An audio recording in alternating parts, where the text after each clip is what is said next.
capítulo 21. Vitor, para não perder o costume, arruma água para o teu amigo lá, por favor. Abusar de você. Atos dos Apóstolos 21, verso de número 7 até o verso 9.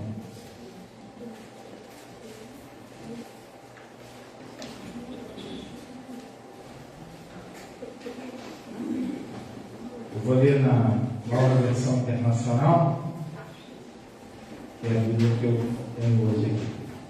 Amém? Demos prosseguimento à nossa viagem, partindo de Tiro e aportamos em Ptolemaida, onde saudamos os irmãos e passamos um dia com eles. Partindo no dia seguinte, chegamos a Cesareia e ficamos na casa de Filipe, o evangelista, um dos 7. Ele tinha 4 filhas virgens que profetizavam. Até aí. A igreja pode sentar. O tema do congresso, é famílias impulsionadas pelo Espírito Santo.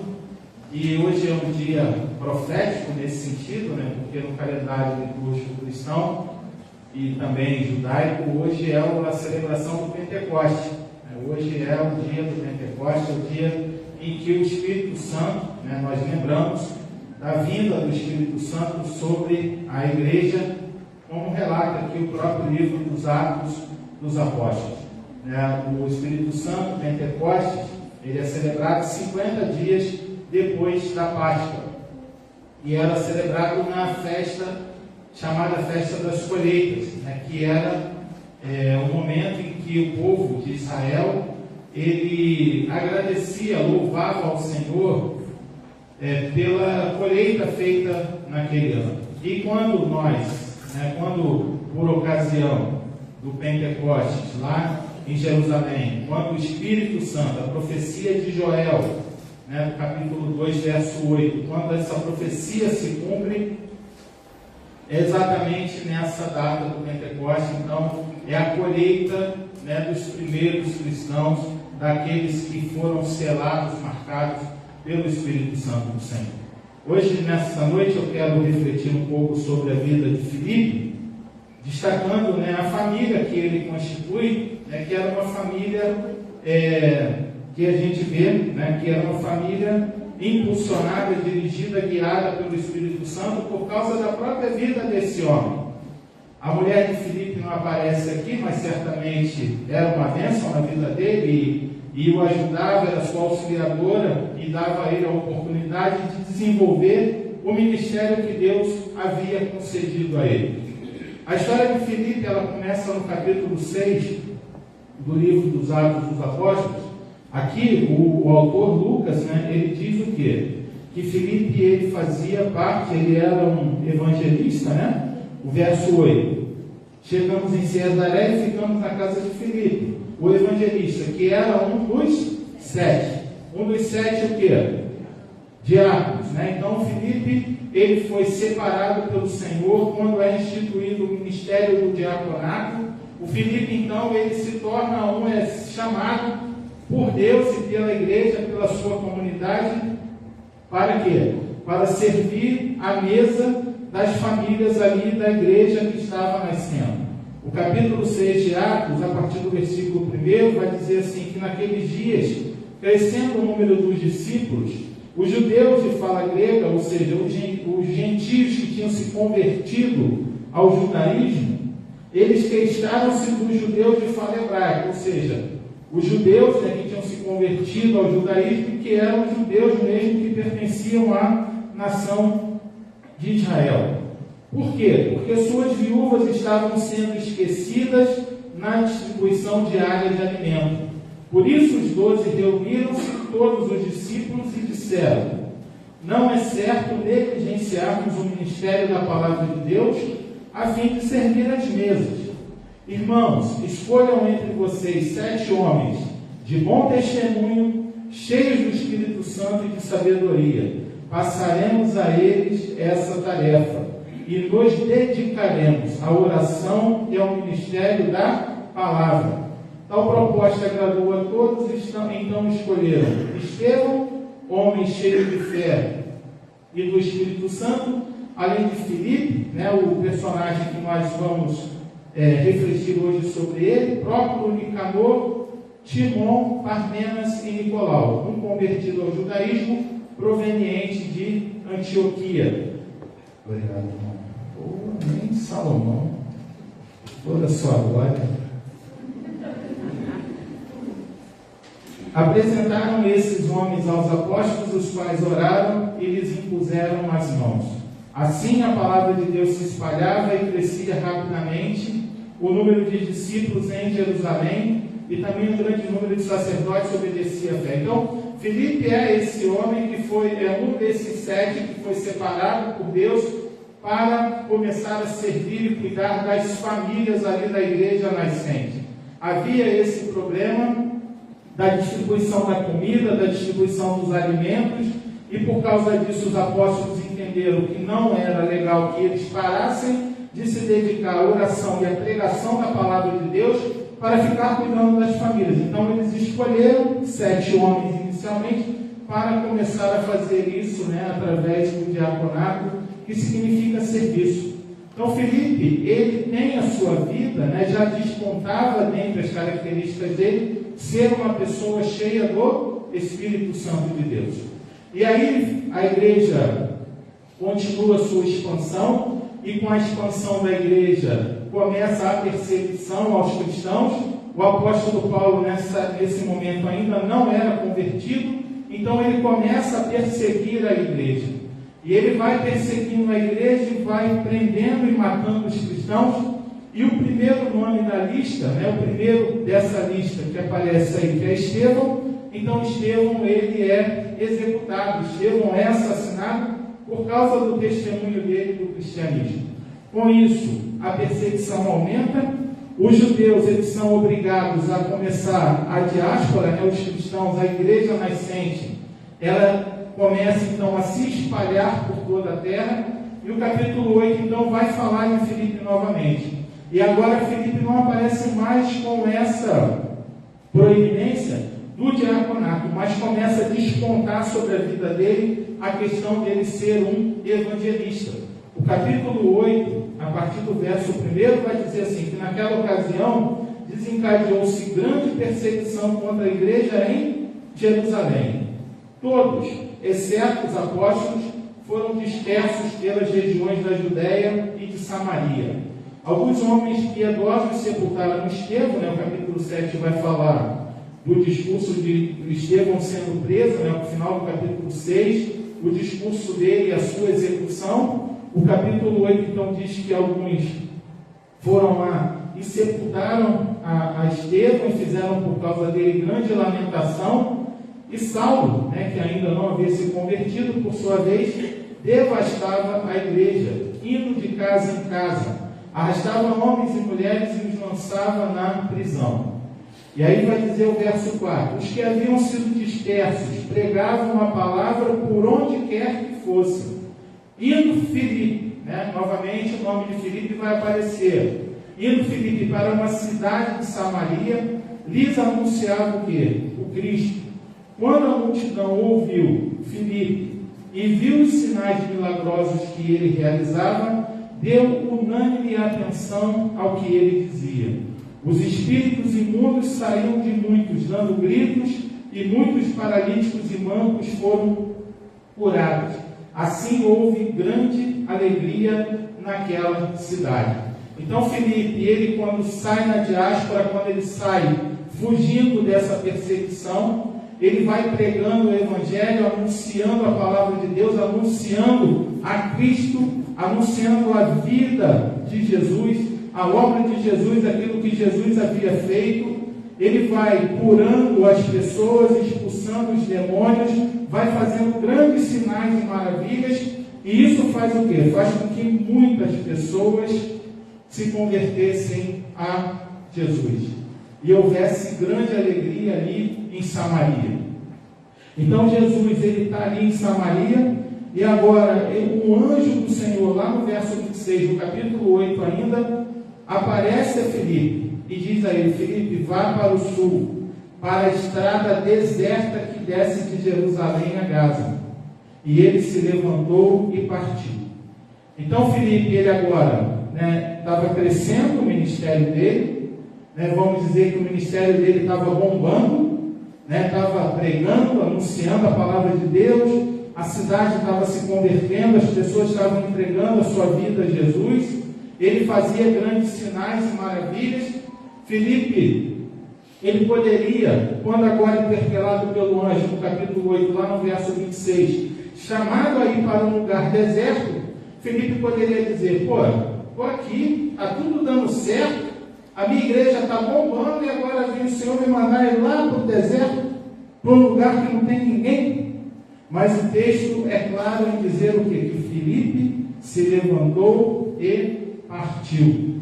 Filipe era alguém cheio do Espírito Santo, mas era alguém que tinha um coração, por causa disso, um coração disposto a obedecer ao Senhor. Alguém que tinha um coração sensível à voz de Deus e que estava disposto a fazer aquilo que o Senhor mandava que ele fizesse.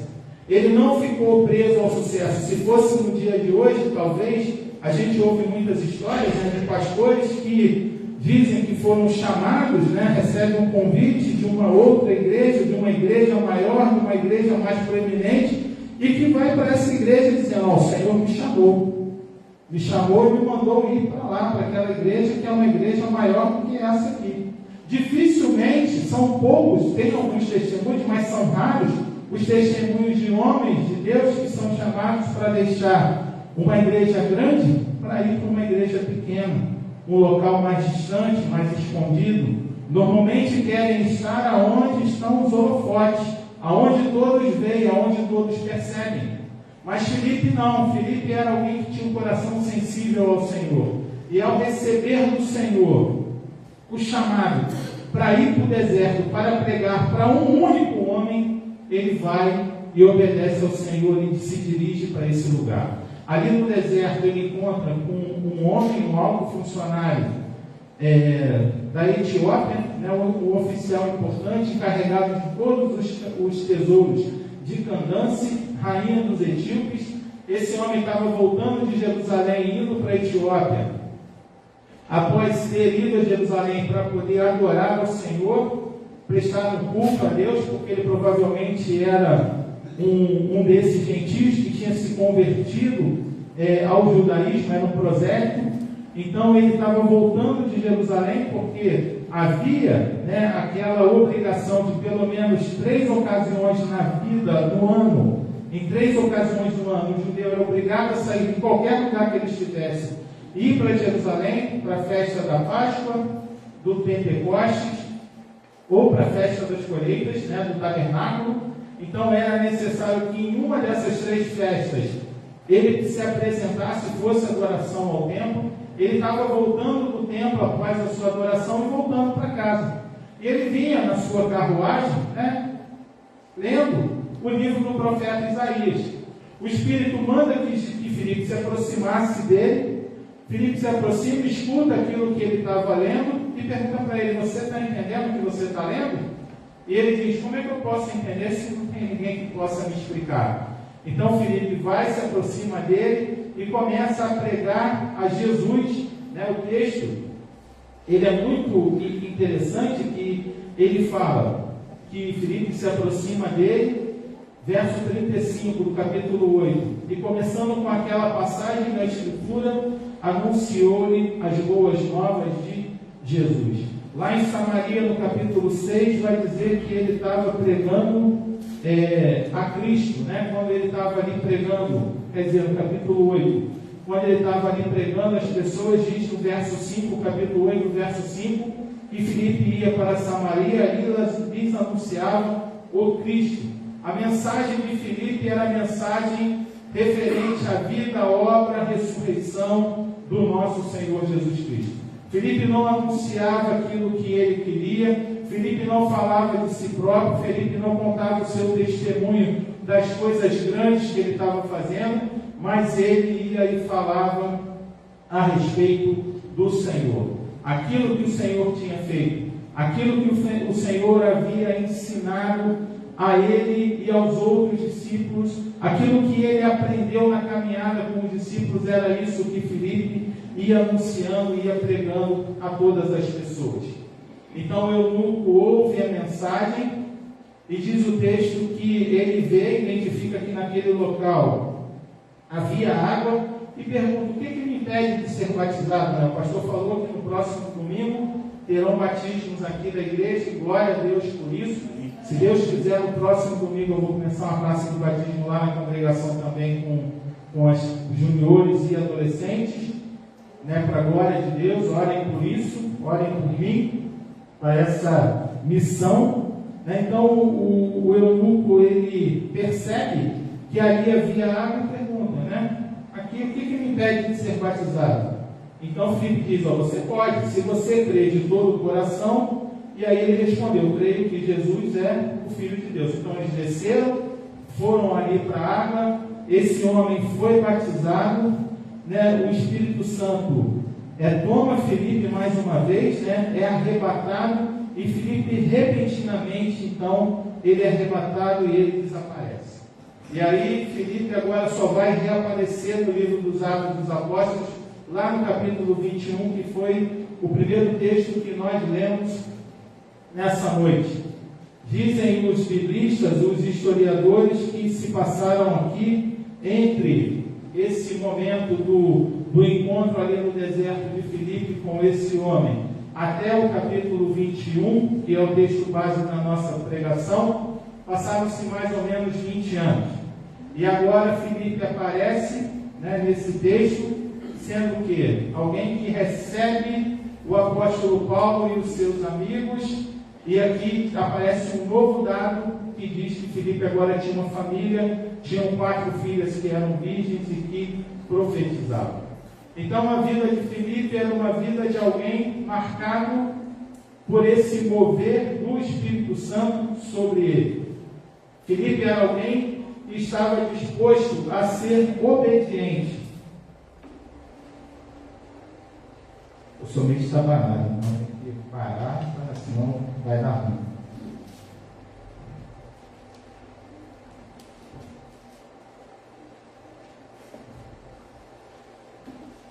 Filipe, então, ele é alguém que tem a sua vida marcada por esse mover do Espírito Santo.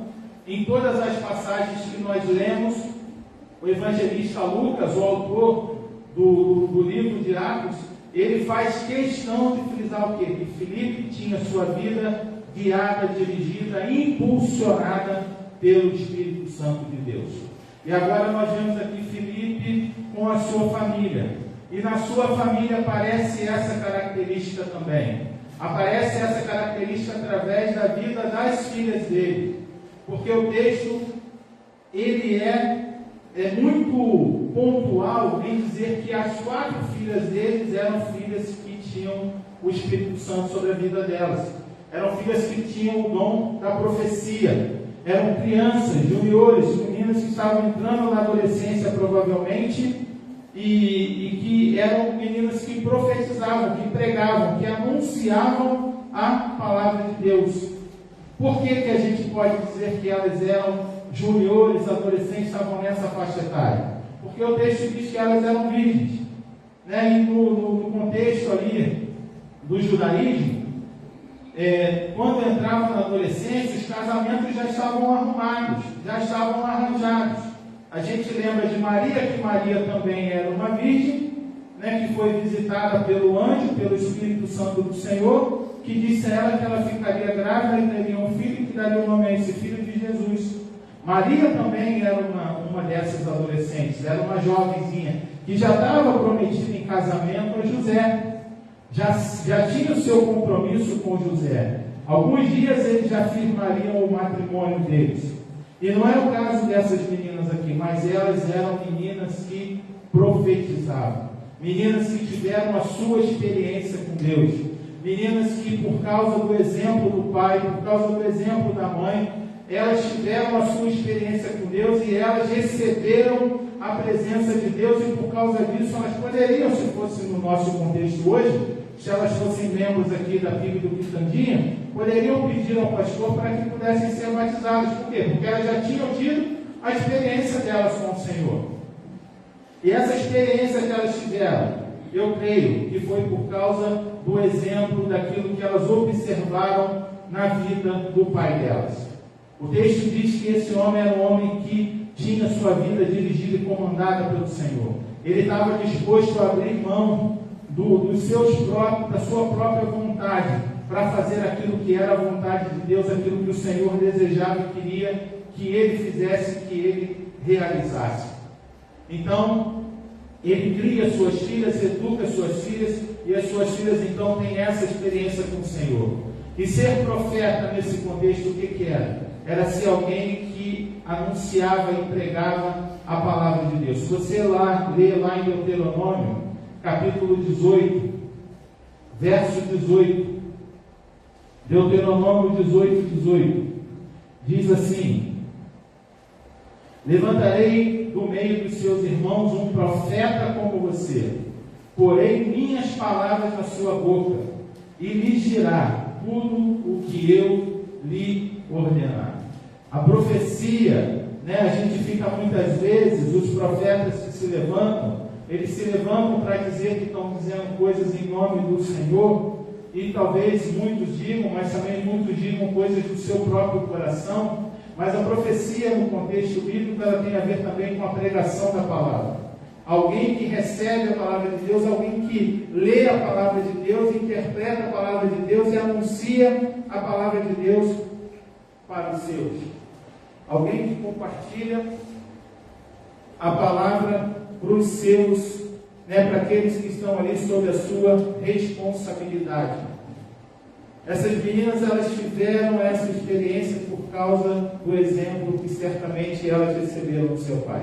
Ontem eu participei, esses últimos dias, de um treinamento de evangelismo, chamado Evangelismo Pioneiro, e o pastor Jair Campos, um amigo lá dos Estados Unidos, brasileiro, que vive já há muitos anos nos Estados Unidos, em Houston, no Texas, e ele é fundador de uma missão que chama-se Mission Connect. E a Missions Connect é uma missão que visa mobilizar e equipar as igrejas pelo mundo. E ele tem realizado trabalhos na América Latina, aqui no Brasil. Ele, nessa viagem, ele foi a Manaus e veio a Petrópolis, mas ele passou aí 2 semanas no Japão, e tem muitos missionários, muitas igrejas, muitas obras que têm sido realizadas também na América Central, na América do Norte, no México, e nós participamos desse momento de treinamento de evangelismo. E ali ele partilhou conosco uma estatística muito interessante. Segundo ele, essa pesquisa que ele trouxe para a gente, ele dizia que 3% das crianças que se convertem numa igreja, que se convertem a Jesus, apenas 3% das famílias dessas crianças, toda a família vem para a igreja. Se uma mulher se converte numa igreja, apenas 13% da família dessas mulheres faz parte dessa igreja. Mas ele trouxe um dado que me chamou muita atenção. Ele disse que 90% das famílias que têm o chefe da família, o homem, como o primeiro convertido na casa, 90% das famílias que têm esse homem como líder, por causa da sua influência, 90% das famílias, elas se convertem e são firmes e seguem firmes na igreja, e seguem firmes na presença do Senhor. Então, com esse dado, eu vejo a importância, não desprezando o apoio da mulher de Filipe, que não aparece nesse texto, mas que certamente era sua ajudadora.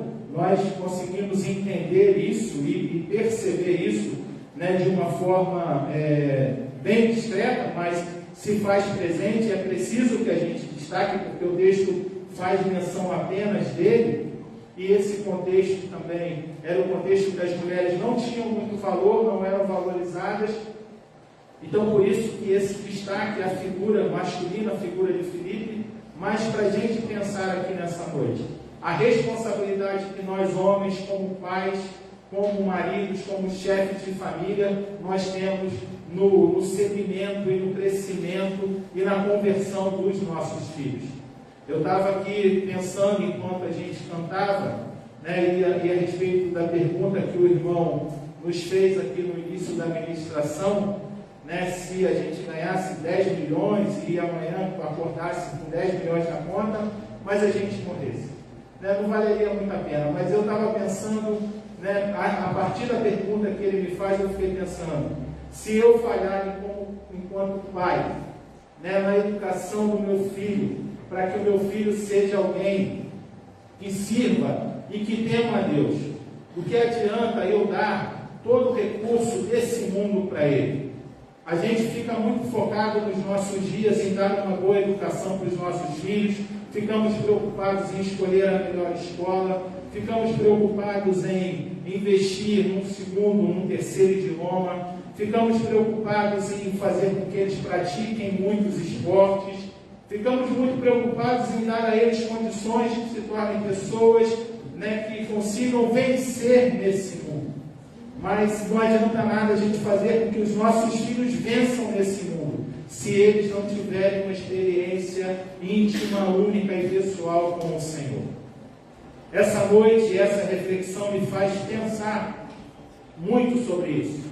Qual é o exemplo, qual é a influência que eu tenho exercido sobre a vida do meu filho, para que ele possa ser um desses que tenha a sua experiência com Deus e receba de Deus os seus próprios dons, os seus próprios talentos, para que sejam usados na ministração da palavra do Senhor, sejam usados para a edificação da igreja, sejam usados para o crescimento do reino de Deus, e que dê a ele a certeza de que um dia ele vai poder cantar junto de toda a igreja, junto dos anjos do céu na eternidade. Se eu der ao meu filho todas as condições para que ele seja uma grande pessoa nesse mundo, vai ser ótimo, vai ser muito bom, e eu espero ser um bom pai e conseguir dar a ele essas condições. Mas eu tenho que me preocupar, em primeiro lugar, em dar ao meu filho oportunidades para que ele possa experimentar, ter a sua própria experiência pessoal com o Senhor. Eu fui criado num contexto evangélico. A minha mãe, quando eu nasci, já era cristã, já era membro de uma igreja batista. Os meus avós, né, os pais da minha mãe, já eram crentes também. Então eu fui criado nesse meio. Mas é aquela história, filho de crente não é crentinho. Eu tive que ter a minha própria experiência com Deus. Eu tive que ter um entendimento, discernimento que o Senhor queria tratar diretamente comigo. Eu tive que ter o discernimento de que o Senhor, Ele desejava que eu pudesse, o discernimento de que eu precisava ter uma experiência com Ele. E nós temos como pais, como famílias que precisam ser famílias movidas, impulsionadas pelo Espírito Santo do Senhor. Precisamos oferecer aos nossos filhos essa oportunidade deles e delas terem as suas próprias experiências com o Senhor. Nós precisamos ser daqueles e daquelas que estão dispostos a obedecer ao Senhor, a abrir mão dos seus próprios privilégios, a abrir mão das suas próprias vontades, abrir mão, muitas vezes, até do nosso conforto, para que nós possamos investir na vida das nossas famílias. E uma família cheia do Espírito Santo é uma família que busca a presença de Deus, é uma família que busca a presença de Deus na oração, é uma família que busca a presença de Deus na leitura da palavra, é uma família que busca a presença de Deus no seu dia a dia. Não vai acontecer de fórmula mágica, não vai acontecer, né, num passe de mágica, numa varinha mágica, que o Espírito Santo vai vir sobre a nossa vida. O Espírito Santo vem sobre a nossa vida quando nós buscamos por Ele, quando nós nos dedicamos à oração, ao estudo da palavra, ao silêncio, na presença de Deus, para ouvir e entender aquilo que o Senhor deseja para as nossas vidas e para a vida das nossas famílias. Que nós, nesse tempo, movidos pelo Espírito Santo, impulsionados pelo Espírito Santo, possamos ser famílias que verdadeiramente glorifiquem, exaltem e engrandeçam